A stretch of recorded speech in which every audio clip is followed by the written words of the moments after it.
اگر ہم کسی رسی یا کسی اور میڈیم پہ ایک لہر پیدا کریں تو یہ لہر کچھ اس طرح سے دیکھے گی، اور یہ ایک جگہ کھڑی نہیں رہے گی بلکہ آگے کی جانب چلتی جائے گی۔ اور چونکہ یہ سفر کر رہی ہے تو اسے ہم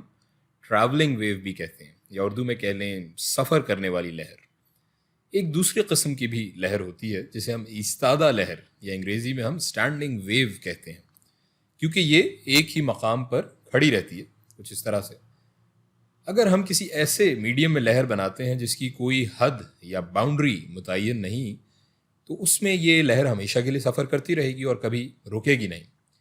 لیکن اگر ہم کسی ایسے میڈیم میں لہر پیدا کریں جس کی کوئی نہ کوئی حد ہے، کوئی باؤنڈری ہے، تو اس صورت میں یہ لہر اپنے آپ سے ہی منعکس ہو کر یا ریفلیکٹ ہو کر واپس آئے گی، اور واپس آ کر خود سے ہی اوور لیپ کر جائے گی۔ اور جب ایسا ہوتا ہے تو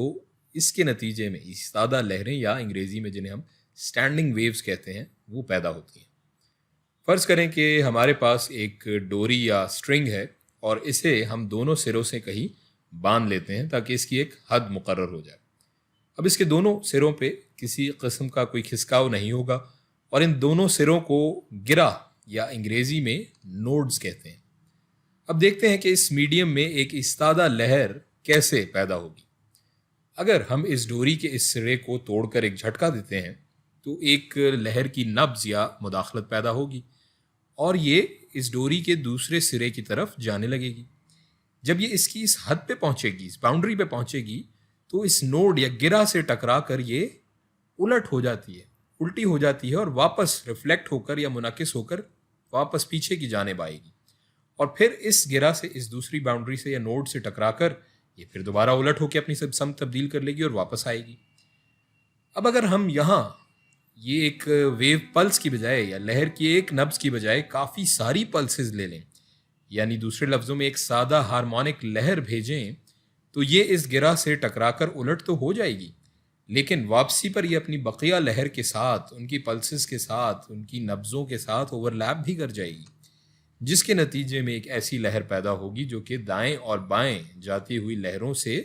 جوڑ کر بنے گی، ان کی سپر امپوزیشن سے اور اوور لیپنگ سے جوڑ کر بنے گی، اور اسے ہم کہتے ہیں اسٹینڈنگ ویو یا ایستادہ لہر۔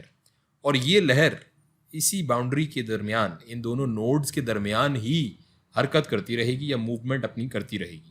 اس سے آگے نہیں جائے گی۔ اور اس لہر کو اگر ہم ریاضی کی شکل میں لکھیں تو ہم لکھیں گے وائی، اگر ہم تصور کر لیں کہ ہم اس ویو کو کہہ رہے ہیں تو وائی ٹوٹل، ان کی ٹوٹل اسٹینڈنگ ویو برابر ہوگی وائی آر جمع وائی ایل کے، یعنی وائی ٹوٹل جو لہر ہے وہ دائیں جانب جاتی ہوئی لہر وائی آر اور بائیں جانب واپس آتی لہر وائی ایل لہروں کا حاصل جمع ہوگی۔